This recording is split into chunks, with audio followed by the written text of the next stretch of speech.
enfants ne prennent pas soin de moi. Je n'ai plus de nouvelles d'eux depuis qu'ils ont quitté la maison. Je leur ai tout donné, j'ai même tout sacrifié et voilà comment ils me remercient. Aujourd'hui, on en parle. I'ma be happy. I'ma be good. You better believe it. I'ma be happy. I'ma be good. Get that understood. Bonne sous les filles. Alors j'espère que vous allez bien. Si ça ne va pas, ça va aller. Alors bienvenue dans un nouvel épisode d'En roue libre. Donc aujourd'hui, on va discuter de cette fameuse vidéo qui tourne absolument partout. Les enfants qui ne s'occupent pas de leurs parents, ils vont payer ça après. Hein. Mais moi, aujourd'hui, je suis toute seule, il n'y a personne. Excuse-moi, ça fait du bien de parler. Je suis tombée sur cette fameuse vidéo, les gars, ça m'a brisé, ça m'a fendu le cœur, mais littéralement.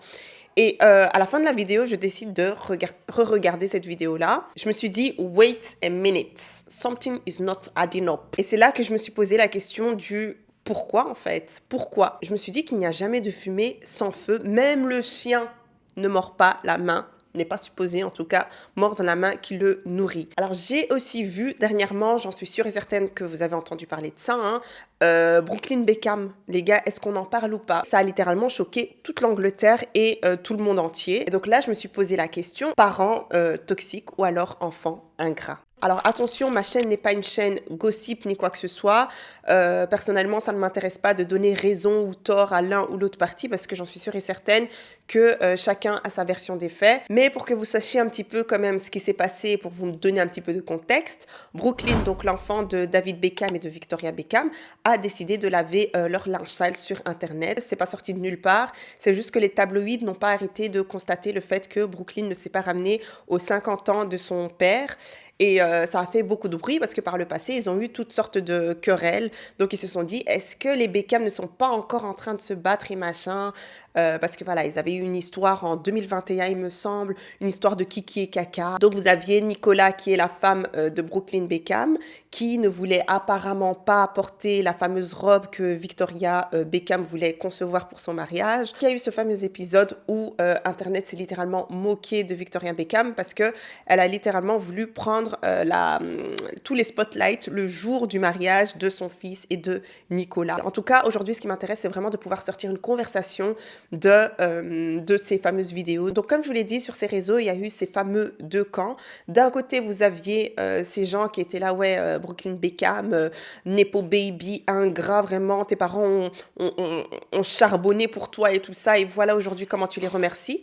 Et de l'autre côté, il y avait cette team de, franchement, je le comprends, ça existe les parents toxiques et tout ça, vous ne savez pas, etc., etc., etc. Pour commencer, moi, ce qui m'a le plus interpellée, c'est le fait que tout le monde soit choqué. Vraiment, on en a fait toute une histoire. Pourquoi? Parce qu'en fait, on se dit que, voilà, est-ce que c'est possible même que des familles aussi aisées puissent être dysfonctionnelles? Voilà, j'ai l'impression en fait que c'est vraiment chaque fois rattaché aux familles de la classe moyenne, voire pauvre, ce côté dysfonctionnel, ce côté toxique. Voilà, ils ont l'argent, chez eux, ça doit vraiment rouler comme sur des roulettes, quoi. C'est impossible qu'il y ait des soucis. Bah ouais, en fait. Et d'ailleurs, c'est souvent dans les familles aisées que vous avez les secrets les plus sanglants, les plus sombres, les plus dirty, les plus... voilà, des choses en rapport avec l'héritage. Et puis, le frère a fait ci à l'autre, l'autre a tué... Vraiment des secrets deep et sombres comme ça. Donc, personnellement, je trouve que c'est quelque chose qui doit être vraiment déconstruit de la société. Alors, première hypothèse qu'on pose, donc, les parents sont toxiques. Alors, il arrive que les parents aient des traits toxiques, comme surtout le contrôle. Le contrôle, c'est vraiment, on peut en retrouver quand même dans beaucoup de familles. Des fois, c'est bien fait, dans le sens où c'est bienveillant et on essaye de communiquer avec l'enfant, etc. Mais on essaye quand même d'avoir un petit contrôle pour que l'enfant ne marche pas sur notre tête. Mais d'un autre côté, vous avez aussi ce contrôle très toxique. Et c'est très commun, que ce soit dans les familles aisées comme dans les familles un petit peu plus modestes. Il y en a deux fils blindés qui vont se reconnaître ici. C'est souvent en rapport avec les études que l'enfant va choisir, par exemple, qu'on aime avoir ce contrôle-là. Un petit peu partout, mais souvent dans les familles africaines, voilà, où on a peur d'être perçu d'une certaine manière. Du coup, on fait certains choix juste pour pouvoir plaire à la communauté, juste pour que notre enfant soit perçu d'une certaine manière. Il fut un temps où on avait deux options, ok, soit la médecine, soit le droit. Et c'est là où on a commencé à imposer certaines choses aux enfants, alors que, voilà, des fois, on avait un enfant, on se retrouvait face à un enfant qui avait peut-être cette fibre artistique, cette fibre manuelle, cette fibre, peu importe. et n'avaient pas cette tête voilà, faite pour étudier. Parce qu'il y a des enfants qui sont littéralement faits pour étudier. Ça leur plaît de faire de longues études et tout ça. Et il y en a d'autres à qui ça pourrit la vie en fait. Et voilà, les parents ne le conçoivent pas toujours de cette manière-là. Il y a certains parents qui ont peut-être dit, ok, ben moi j'ai fait ce sacrifice-là, j'ai tout donné à mon enfant, etc. J'ai été stricte et sévère pour que mon enfant puisse réussir en fait. Donc ils l'ont vu vraiment comme de la protection. Et c'est vraiment avec recul et avec un peu plus d'âge et un peu plus de maturité que vous arrivez à avoir ce genre de conversation avec vos parents et vous comprenez qu'en fait, on a voulu me protéger, tu vois. Mais moi personnellement, je l'ai vu comme de l'oppression. Voilà, moi, ça m'a pourri ma santé mentale et c'est une réelle problématique qui touche beaucoup, beaucoup d'enfants, surtout les enfants de la diaspora. Je pense que ça commence à tout doucement changer, hein, petit à petit, surtout avec les réseaux sociaux et tout ça, et que les parents voient que, en fait, ça ramène de l'argent et eux-mêmes même commencent à se mettre sur les réseaux sociaux et envisagent quitter leur métier parce qu'ils se disent, ok, c'est quand même des sous et tout ça. Donc oui, je parle de ce milieu artistique-là, mais je parle aussi vraiment de tout ce qui est, par exemple, peinture, photographie et tout ça. Ça, c'est plus, on va dire, soutenu dans les familles plutôt aisées. Voilà, parce que, voilà, en fait, ça ne choque pas que l'enfant vienne dire, OK, moi, j'ai envie de vivre de mon art, d'ouvrir ma galerie d'art, etc. Va dire ça aux parents africains, s'il te plaît. Les parents africains, en général, ne peuvent pas se permettre du doute. Voilà, c'est mon enfant doit réussir, en fait. Et je ne peux pas me dire qu'il va aller vers cette activité-là et il va peut-être réussir et il va peut-être s'en sortir. Non, en fait. Donc, il y a cette petite peur des fois qui s'installe. Opter pour des études d'art et tout ça, c'est beaucoup plus tangible, en fait, pour les familles aisées que pour les familles un petit peu plus modestes. Et donc, c'est là, des fois, où peut intervenir ce fameux conflit. Parce que y a des enfants qui ne veulent juste pas faire autre chose, suivre la ligne directrice en fait de leurs parents, et c'est là que vient ce fameux clash en fait. Donc voilà, on peut avoir différents discours, des personnes qui ont apprécié leur éducation et d'autres personnes qui l'ont trouvé peut-être un petit peu trop stricte, un petit peu trop égoïste par rapport aux études, etc. Il y a des parents qui sont totalement ouverts. Par exemple, quand je prends mes parents, ils ont été totalement ouverts. C'était vraiment ta santé mentale et ce que tu veux faire, mais fais-le bien. Il y a des parents qui peuvent dire, par exemple, moi, c'est vrai que je t'ai beaucoup frappé dessus et tout ça, j'en suis désolée, mais c'était vraiment pour que tu puisses réussir dans la vie, etc., etc. Ok, d'accord. Vous voyez un petit peu ce côté protection? Ouais, la personne n'a pas voulu que tu glandes dans la rue, etc., etc., mais au final, tu as été violent avec moi. Tu vois ce que je veux dire? Et c'est ça que les enfants retiennent parce que ça les marque. Ça les laisse toutes sortes de traumas, en fait. Donc, bien sûr que ces gens-là vont vouloir quitter le cocon familial et ne vont pas vouloir garder ce lien-là avec leurs parents parce qu'ils les voient littéralement comme leur bourreau. Attention, il y a aussi ce contrôle obsessionnel dans les familles beaucoup plus aisées. Parce que, comme je vous l'ai dit, c'est pas uniquement dans les familles modestes que ça se passe, hein. On peut le voir, par exemple, quand ils font des mariages arrangés. C'est très, très commun. C'est pas à n'importe qui que vous allez marier votre gosse. Chez eux, c'est très contrôlé. On va choisir dans quelle famille vous allez rentrer. Bon, dans les familles modestes aussi, hein, mais chez eux, c'est très, très prononcé, c'est très strict. Par exemple, on a pu le voir avec Prince Harry. Il a voulu dévier du chemin qu'on a prévu pour lui. Regardez comment ça s'est terminé. On voit que c'est aussi de la protection. Protection de quoi? Protection de patrimoine ici, tu vois. C'est peut-être triste de dire ça comme ça, mais c'est ça. C'est un patrimoine carrément. On voit les enfants comme un héritage qu'il va falloir faire perdurer et tout ça. Donc, on ne va pas rentrer dans n'importe quelle famille. Même si c'est une méthode très archaïque, à l'époque, on utilisait le mariage pour cesser même des guerres. Après, je ne dis pas que c'est le cas de Victoria Beckham et David Beckham, absolument pas, parce que Nicolas, donc la femme de... Comment il s'appelle encore? De Brooklyn Beckham, fait quand même partie d'une famille très aisée. Apparemment, ils sont même billionnaires et tout ça. Donc, je ne pense pas qu'il y ait un petit souci de patrimoine ni quoi que ce soit. Mais c'est vrai que j'ai entendu que Victoria voulait quand même que le nom Beckham soit protégé. Et Brooklyn n'était pas d'accord parce que ça pouvait potentiellement porter atteinte à sa femme et ses futurs enfants, de devoir protéger son nom. Une histoire comme ça. Et du coup, ça a créé beaucoup de tensions entre eux et machin. Vraiment au-delà là de tout ce qui est robe, le fait qu'ils aient eu un cadre très très très strict, les Beckham, voilà, et donc les enfants ont été touchés par ce genre d'éducation et finalement, quand ils ont eu la majorité, etc., ben, ils ont décidé de s'éparpiller, de sortir de ce cadre-là. Mais après, il faut savoir que ça peut passer comme de la protection. Pourquoi? Mais parce qu'en fait, Victoria Beckham, elle a été très, très moquée. Faut pas oublier ça. Elle a été très moquée dans tout ce qui est People, magazine, etc. Et donc, du coup, elle a commencé à de plus en plus se fermer, littéralement comme une moule. Elle était même connue pour ne pas sourire et tout ça. Et je comprends, on s'est tellement moqué de toi qu'au final, tu te dis, je dois paraître parfaite pour que personne n'ait quoi que ce soit à dire sur moi, mes enfants et ma famille. Non, ma famille, mes enfants et moi. Ça, c'est plus français. Et donc, je peux comprendre d'une certaine manière l'attitude de Victoria Beckham. Donc, ça pourrait être ça aussi. Et c'est là que je comprends le problème qu'il peut y avoir autour de ça. Ça veut dire que ça peut être du contrôle, mais vous allez le percevoir comme de l'amour. Mais ça peut être du contrôle, mais vous allez le percevoir comme de l'oppression parce qu'il n'y a pas ce côté... en fait, il n'y a pas cette implication émotionnelle. Vous voyez ce que je veux dire? Il n'y a pas cette intelligence émotionnelle et ça peut être involontaire comme ça peut être volontaire. Et quand on efface ce côté-là, ben, il reste plus que le parent, le devoir du parent en fait. Et pas le devoir du parent aimant qui essaye d'écouter son enfant, qui essaye quand même de prendre des décisions qui vont le faire avancer, le protéger, mais en même temps faire en sorte... Vous voyez ce que je veux dire? Quand il y a cette absence d'intelligence émotionnelle, ben, c'est là où ça compromet votre relation et que ça éteint en fait... la relation en fait parent-enfant. Et quand ils vont fuir ces enfants et quand ils vont fermer une porte, encore une fois, c'est là qu'on va les appeler les enfants ingrats. Vous aimeriez bien continuer à chaque fois revivre vos traumas comme ça, à chaque fois que vous revoyez vos parents ou revoyez un membre de votre famille, ben ça se relance et sans cesse. Non, je suis désolée, à partir du moment où vous êtes adulte, ben vous vous dites en fait, je peux bloquer cette énergie-là, tu vois, donc je vais la bloquer. Moi personnellement, des fois, ça me choque d'entendre certains discours de ouais, je ne lui dois absolument rien, je n'ai pas à payer telle ou telle chose. Moi, je suis là, je me réveille, je me dis mais vous là, c'était Guantanamo chez vous ou bien vous étiez en prison ou parce que je vois qu'il y en a qui parlent vraiment avec passion et vous voyez dans leurs yeux à quel point ils sont blessés. J'ai l'impression que justement ce sont ces enfants-là qui ont été traités de cette manière-là, qui ont été oppressés de cette manière-là, qui tiennent ce discours-là. Parce que moi personnellement, si on mettait le monde entier sur la paume de ma main ici, là, je vous jure, je l'offrirais à ma mère en fait. Vous voyez ce que je veux dire?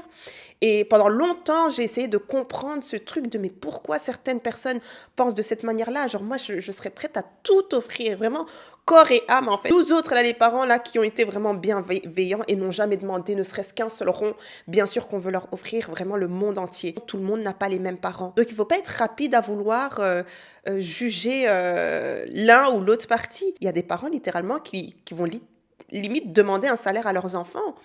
Même s'ils sont vraiment...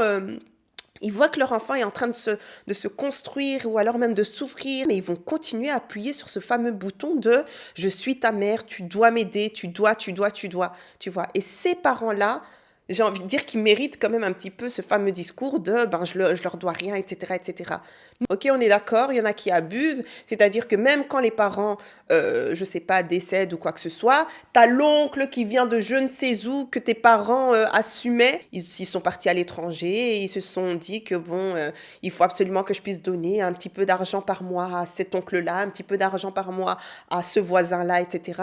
Ces gens-là qui reviennent vers vous à base de tes parents, les parents, c'est les parents. Moi, personnellement, à partir de ma génération jusqu'à les prochaines, là, jusqu'à ma descendance, je bloque le lien, en fait. Et je ne vais pas commencer à vous rajouter dans mes finances. C'est juste pas possible, ok?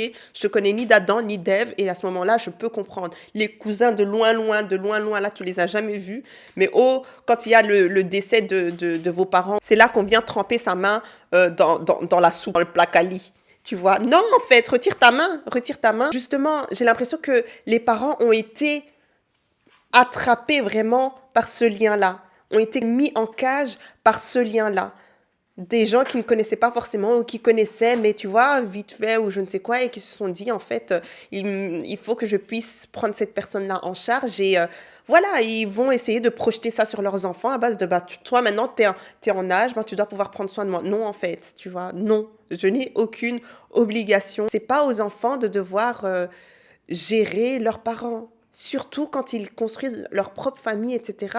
Et même s'ils n'ont pas comme projet de construire leur propre famille, ils n'ont pas à vous gérer. Aucune obligation. Comme je vous l'ai dit, les enfants là, qui se sentent littéralement, qui prennent ça comme un devoir, ce sont les enfants qui ont été éduqués dans la bienveillance et dont les parents ne demandent pas un rond. On se sent redevable. Donc voilà, les gens commençaient à parler d'ingratitude par rapport à Brooklyn Beckham. Mais encore une fois, je pose d'autres hypothèses. Hein. Ça se trouve, le gars, il a juste pété une durite parce que, je sais pas, il l'a dit ça d'ailleurs, il me semble en story, que voilà, sa mère prenait beaucoup trop de place en fait dans son couple. Elle est même carrément, elle s'est permis carrément de venir danser sur la dance floor. Vraiment, première danse du fils avec sa femme. Toi, tu viens sur la piste de danse comme si c'était à toi de danser. C'est une dinguerie. C'est une dinguerie. Je vous jure que si c'était moi, c'était vraiment les perruques synthétiques auraient commencé à voler. Mariage de quelqu'un, on te dit, assieds-toi, bois un peu. Mange un peu les gâteaux, tu vois. Mange un peu les tilapias. Mange un peu... Toi seulement, tu vas aller danser alors que c'est pas à ton tour de danser. Tu vas rester assise, en fait. Moi, je pense que Nicolas, elle est trop faible. Elle a besoin d'une amie comme moi, tu vois. Moi-même, je serais montée sur la piste. J'aurais tiré la femme de la piste. Ça va pas ou quoi? Donc moi, je suis là, je souffre. J'ai trouvé mon prince charmant. Un homme compétent. Je viens l'épouser. Et maintenant, toi, tu viens me voler mon moment? Are you mad? Il y a des mères comme ça.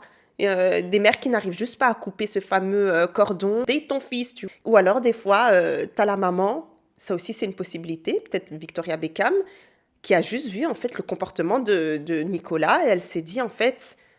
Cette femme n'est pas faite pour mon fils, tu vois. Ça peut être ça aussi, hein. Tu vois ton fils en train de changer.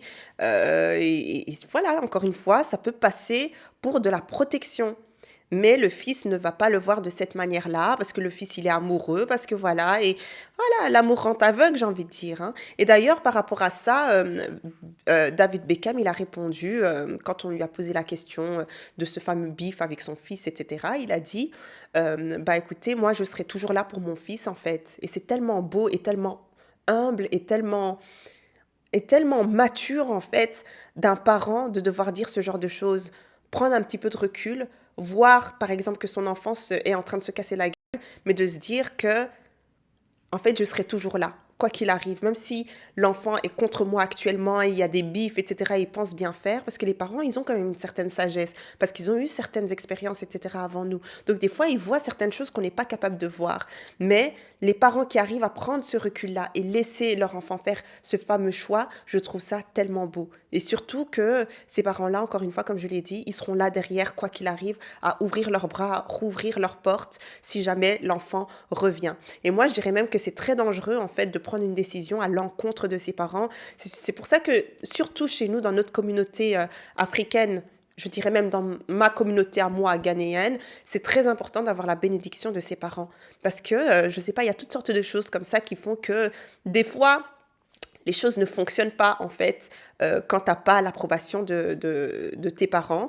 Des fois, c'est toujours bien de prendre ses propres choix et d'aller à l'encontre de ce que ses parents disent parce que, voilà, des fois, il faut faire ses propres expériences et parfois, les parents n'ont pas toujours raison. Et c'est ce truc aussi, d'ailleurs, je mets le doigt dessus, que certains enfants peuvent avoir comme problème avec leurs parents, parce que leurs parents pensent toujours avoir raison. Donc personnellement, 10 sur 10 son attitude. Moi, j'aimerais aussi être ce type de parent-là. Franchement, conseiller mes enfants, ramener un petit peu de ma sagesse à mes enfants, les laisser faire leurs propres choix. Et si jamais ils se cassent la gueule, je serai toujours là pour eux, tu vois. Je trouve que c'est la manière la plus saine de faire. Et c'est ce qui fait que aujourd'hui, comme je vous l'ai dit, si j'avais le monde entier sur ma paume, je lui offrirais, quoi. Pourtant, elle n'était pas très hyper chill au point d'oublier son devoir parental, tu vois. Mais pourtant, elle était hyper cool aussi, tu vois. Un petit peu des deux. Et je trouve que c'est sain de faire ça. L'un sans l'autre, ça ne va pas. On ne peut pas faire tout ça, ne pas apporter ce côté émotionnel à son enfant et s'attendre à ce que son enfant, plus tard, veuille rester dans le même environnement que soi, quoi. C'est pas possible. Donc, bref, voilà, tout ça pour dire qu'il peut y avoir toutes sortes de raisons qui font que les enfants n'ont plus envie de garder ce fameux lien avec leurs parents. Je vous jure que c'est très réel. Et donc, peu importe le camp dans lequel vous vous retrouvez, Voilà, il faut pas juger l'autre camp. Bon, après, c'est très intime, hein, mais vous pouvez totalement vous ouvrir ici. Vous allez d'office retrouver des personnes qui sont pareilles que vous, tu vois. Mais voilà, donc cette vidéo qui m'a brisé le cœur, au final, j'ai pu apporter toutes sortes d'esprit critique à cette vidéo-là et... voilà. En tout cas, c'est tout pour aujourd'hui. J'espère que vous avez bien aimé l'épisode. Mettez des pouces bleus, s'il vous plaît. Ça compte réellement et ça aide vraiment mes vidéos. Allez me suivre sur Instagram, Tiny and Brown. Allez me suivre sur Snapchat et Instagram. Et à la prochaine.